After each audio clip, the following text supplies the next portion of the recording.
telling you, I am not going to try to make this speech. That'll become apparent to you why I'm telling you this near the end of the speech. It's 2 in the morning, you can't sleep.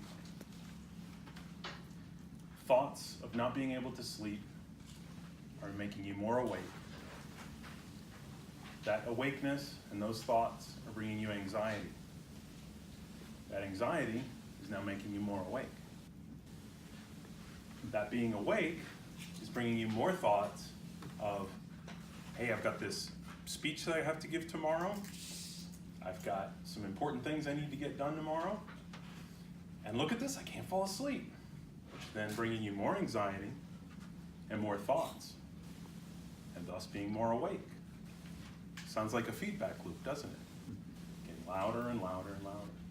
This is the feedback loop from hell. Today I'm going to speak to you about an abstract concept out of the Advanced Communication Series manuals.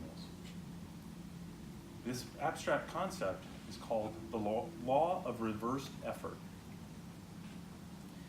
This law, sometimes referred to as the backwards law, was originally coined by a French psychologist named Émile Coué. And he said that when the imagination and willpower are working against one another or are antagonistic, it's always your imagination that will win, without exception.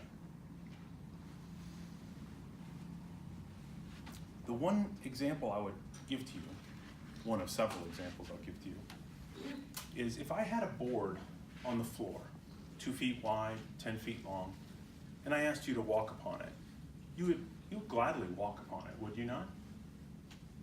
Okay.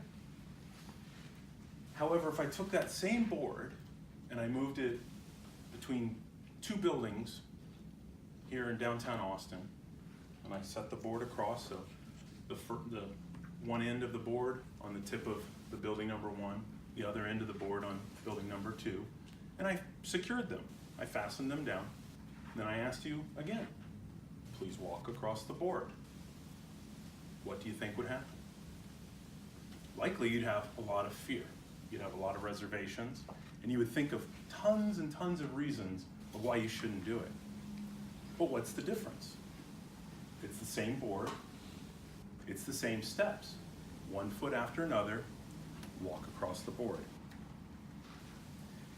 Aldous Huxley and Alan Watts both weighed in on this topic, and the quote that Aldous Huxley had was, "The harder we try to consciously will to do something, the less likely we shall succeed." We cannot will ourselves, but rather can take ourselves to a place where understanding may happen. And then maybe we can accomplish the goal. So how is it affecting you? I can tell you for me, one of the ways it affects me is I'm an engineer, but I love to speak. And while my conscious mind will tell me, hey, you've been speaking for, 8 years on and off? My unconscious mind will come back and say, you're an engineer. You've been doing this for 20 years and it pays your bills. So the two clash. The best I can hope is to relax and share my abilities with you. That's the challenge. So again, how is it affecting you? I want you to think about that for a second. The solution here is really to relax and let go. To let go of all the thoughts that you have about failing and really move into more of, how can I succeed? Another example that comes to mind often is when you're going to take a test. You study and study. You stay up, you go through your notes, you have a clear idea of what's going to be on the test. You've worked problems, and then you go to the test. You sit down, and what happens? Poof. Everything you remembered goes away. You try harder and harder to remember the answers. You try harder and harder to remember those examples you worked through, but yet they don't come to you. But then what happens an hour later?